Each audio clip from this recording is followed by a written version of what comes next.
happened was I was sat there in a restaurant up high, and suddenly the bay emptied. There was no water at all, just totally emptied.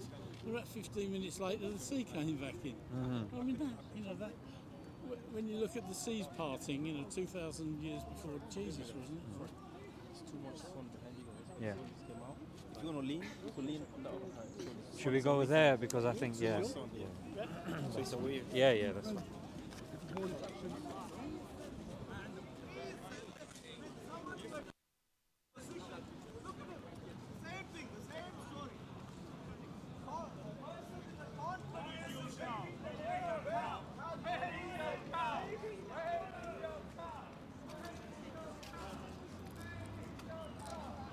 Isn't that just as bad? It's got to be better for you, I would think, with the sun behind. Yeah. The sun behind is better, yeah. Not so good for us, but it's not that bad. No, don't worry about Is it in your face? Okay. Not bothered. So you were saying Yeah, miracles. Miracles, yes. I'm going back to the idea that, as I say, was it about 2,000 years before Jesus, when the seas parted and they walked through? Okay. Yeah, that's the sort of thing. I don't know, not real, was it? But here's the thing, John. Surely, if a person believes in God, isn't God more impressive than the parting of the sea? Believing in an all-knowing, all-hearing, entity that has created everything. Isn't that the miracle that is more up for discussion than just the sea having a parting in it? Yeah, I mean, it's a difficult one. I mean, I'd like to say, why don't we see more of these miracles? But maybe we do. Maybe they're little miracles rather than big ones. But that would have been a miracle. Let me give you a miracle. To someone that was born 2,000 years before Jesus, that was a miracle. What I saw. Let me give you a miracle that maybe we can all measure. Yeah, I think during the whole when the whole Cold War was taking place, and Russia and America were at loggerheads. Yes. There was a false message that had reached the Russians that the Americans had deployed their nukes and they were heading towards Russia. Yes, I remember that. Yeah, and the Russian leader, or the one that was in charge of their red button, I forget his name, but he was probably someone ending in ov. Yeah. Yeah. So he had to. There was that split-second decision that he had to take, whether to retaliate or whether to discard it and say, you know what, it's probably an error. And they're saying the fact that he opted for the latter and said, that's an error, that saved us from pretty much Armageddon. So it's the right thing to do, though, because let's just say whenever Khrushchev pressed that button, it was going to be too late. So if he'd pressed it in right at the start without seeing those rockets or whatever coming over, that would have been a mistake. For me, if I was in his place, I'd want to see the rockets, and then I'd press the button. You can still, your rockets are still going to go and blow up America and everywhere else. It'll still have the same effect. That way you're sure. I think that would be a miracle. And I think it was a miracle. What probably did happen. Because he waited, didn't he? And the I would say rockets that's never came, miraculous. so he didn't press his red button. I would say, like you mentioned the fact that you've got 30 children and grandchildren, and if you look at statistically the amount of stillbirths that take place and amount of sterile people, and you see our foods, GMOs and all of that. I've been very lucky that way. Yeah. So I would say the childbirth itself is a miracle. Sometimes us having near-death experiences, they're miracles. But as Muslims, we believe that miracles happen. The miracles that we speak of in Scripture, that happens only to prophets. We do believe as Muslims in lesser miracles. They're called karamat. Yeah. So they happen. They are also miraculous events, not at the level of prophets, but they do happen. And you probably see that in news, and unfortunately the way society has it is there are certain words that are used like coincidence. Yes. Oh, that was, or what are the chances? oh, that was deja vu. Oh, that was what, you know what I mean?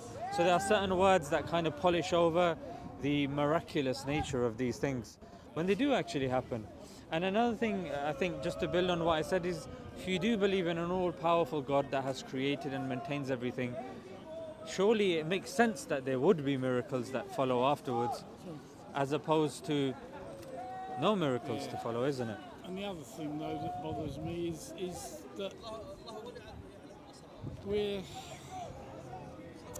this God lets horrible things happen, and that I know that's probably the biggest excuse for people saying I'm a non-believer. You know, when they say that, you know, this world is too wicked for there to be a God governing it and looking after us.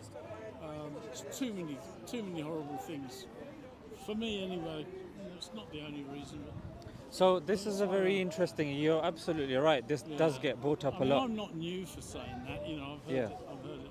You know, obviously so many times when it's been discussed. But there's two words that I think do justice as a response to this argument. And those words, even though it's technically one word, it's free will. Now here's the difference now. Yeah. God has given us free will. That means we are agents of choice. We make our own choices in a lot of things. Yeah, not in everything, but in a lot of things we make our own choice. If God is now intervening and stopping bad things from happening, that means that we are no longer agents of choice. We can no longer be blamed for doing something wrong, and that means we are pretty much puppets on a string. Do you think, though, that if we agree with that, look down that road, and we see that people have done something really bad, there's no punishment for them. They might go to prison.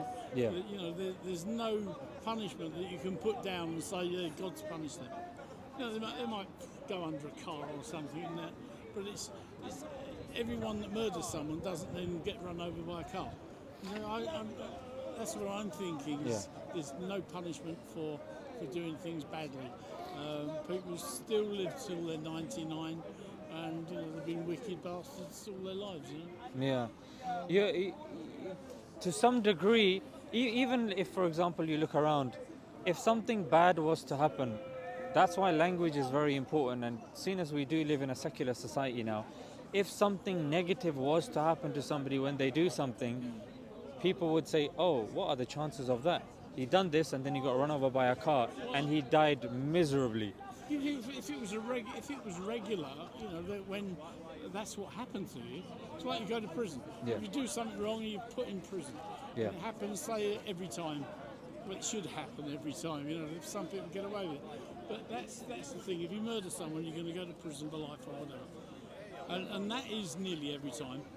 But all these other things where people do bad things, it just doesn't seem to be that same punishment. You know? Like, we believe in something called cause and effect. And cause and effect is something even science has to accept when purporting its theories. Now, cause and effect is needed for free will. If a person does something, they do a cause, there is an effect. And there are laws that we have in place. And Islamically, we don't believe that God, if you do something bad, that you have to be punished in this world for that bad. We believe that currently, John, we're in an examination hall. And in an examination hall, we are being examined. The papers will be taken when we die, and the results will be given to us on the Day of Judgment. So, it's when you arrive at the pearly gates and you either get in or you don't get in. Exactly. The fiery gates or the pearly gates, one of the two. And that's when reckoning, before those gates, that's where reckoning happens. And that's when you'll have the likes of certain people like, I don't know if you heard very recently in Sweden, there was a mass shooting that took place. That's the worst in the history of Sweden, done by a Swedish national. And he went to an immigration center, went past certain classrooms and deliberately shot immigrants and migrants, be it Syrians or whatever the case may be. And thereafter, John, he shot himself. Now, absolutely, for somebody that doesn't believe in a God, that person will have very great difficulty reconciling those two things, that he's mercilessly killed so many people and then he doesn't get to face a reckoning. That's a very easy way out for him. But as believers, we believe. It still takes some guts to do that, though. It's not an easy thing to do, is it? And, you know, you have to think as he's killed himself so he can get away with killing a load of other people. It's a bit like the kamikaze, you know, Japanese plane pilots. Or the Tamil Tigers. But they had better reason for doing it, didn't they? They were doing it for a cause. Maybe he is doing it for a cause, I suppose. Probably cowardice, let's be honest, because when he does get caught, he's going to spend his life in prison. Oh, terrible. And then he wants to live a life like that, so he probably just took his own head. And they were saying he was a bit of a loner anyway.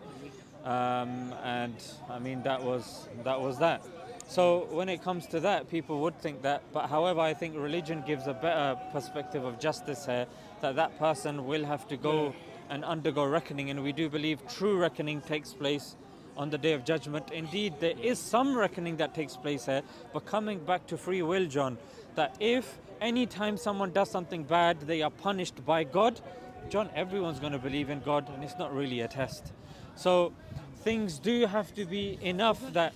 I was going to say, but surely that's what he wants, you know, because that's what he tells people, you know, follow me, do this, do that, and accept, whatever he says, I don't know, take God into your heart, and then you'll do whatever. I don't know. I've heard heard, you know, what people say. I can't remember what it is, but he does want people to do that, to follow him and be everything. But so he isn't doesn't. That what he wants? But he doesn't want to. There's a difference between showing people the path, and there's a difference between forcing them to walk the path. When you are intervening into their lives and changing the events, taking agency away from the person, you are no longer examining them. What you're doing is you're forcing them on a certain path, and that distinction is important. That God presents the path, but ultimately the choice will be ours. That's why when people say that, we want more involvement from God, that means that now agency is being taken away, and that choice of, is there a God? Let me look into it and let me analyze what's there and this and that. No, it's obvious. Anytime someone does something bad, a lightning comes and the guy loses his head. Of course there's a God. Case closed, finished, that's it. So there's more at play here, that I would argue that if a person looks around, like even when at night time, when you look up at the stars, I think any reasonable minded person, they won't say that there was an explosion billions of years ago and that explosion made the stars, made the trees, made the rivers, you know what I mean, made the butterflies, made these, you know, the eight-legged spiders. But we can see those butterflies changing over the billions of years, can't we? Maybe not the butterfly, but, and I'm not going to bring chimpanzees and humans into it, but other things that you can see, whereby a fish has grown legs. You know, that's... Well. But here's the thing. I'll tell you this, maybe you can search this up when you get a chance. There's an assumption in science called homology. Homology, no problem, I'll explain. So homology means that just because two species or two creatures share similar characteristics, therefore they'll evolve from each other. This is an assumption. There's no way to 100% verify this. The only way to come close to verifying it is if you have intermediate fossils. Yeah, so you have a fish, then you have a little leg. We do though, don't we? Not when it comes to... Maybe not fish, but you know, certain things.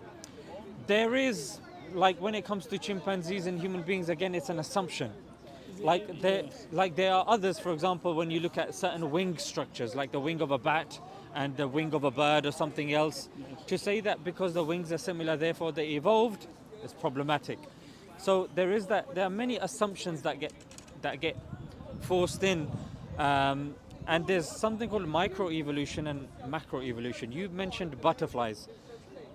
There's no evolution, like macroevolution on a large scale, that human beings have observed with their own two eyes.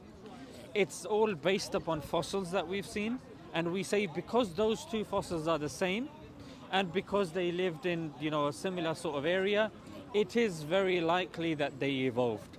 It's a theory. Yeah, sorry, I do interrupt. No, I want you to interrupt. Evolving has been proved over a much shorter period of time. When animals go and live on an island, and then in our lifetime, 50, 100 years later, those two sets of animals are not the same. The one on the island that's gone onto the island will have evolved more into something else. Yes. I'm not saying you've got a fifth leg, Yeah. but it's going to look different. Yeah. Maybe is it the Galapagos Island, Galapagos, yes. where you got tortoises, 100 kilos in weight. They've grown. I don't know how many years it's taken them to differ. But I think the example you're I think the the example that you're referring to is Darwin's finches, i.e. there were birds that then, because they were separated by, say, a mountain or something, the shapes of their beaks changed. Yes, probably.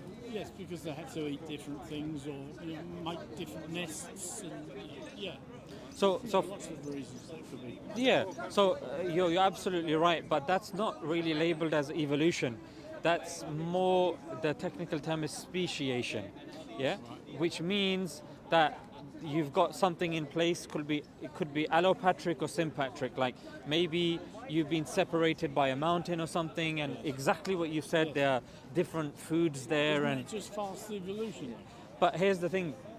One thing that doesn't get mentioned is, once they develop that beak, Yes. if that separation was to be removed, Yeah. the beak would go back to the way it was. Yes. Yes, it would. Yeah. It's called cyclical evolution, which doesn't get mentioned. People assume that, that beak happened, then after the beak something else would happen and something else, and eventually it would turn into a different species. So firstly, cyclical evolution doesn't get mentioned, which is that beaks can then and have changed backwards. Yeah, we haven't got any proof of that. Have we? Or Yeah, there is. There is some. Yeah, of course. That's why there's a term as well, cyclical evolution, that it then cycles back to the way it was. Yeah. Like they say about moths. Oh, these white moths have become dark because of the Industrial Revolution. But then afterwards... They've gone white because they're blind, that sort of thing. Sorry? They can turn white because they live in the dark and they're blind. No. So you don't get, No. They do it like, so you'll have a white moth, and then if the trees start turning dark because of pollution and everything, the white ones naturally will die out. So you'll have a few black ones, and those black ones will survive. Now, those are found in secondary school textbooks. However, according to John Lennox in his book, God's Undertaker, he goes, that was staged. That it didn't even happen. Like, moths don't sit on trees like that. So what's interesting is, like you absolutely said, these things are worth looking into, and evolution on a macro scale has never been observed.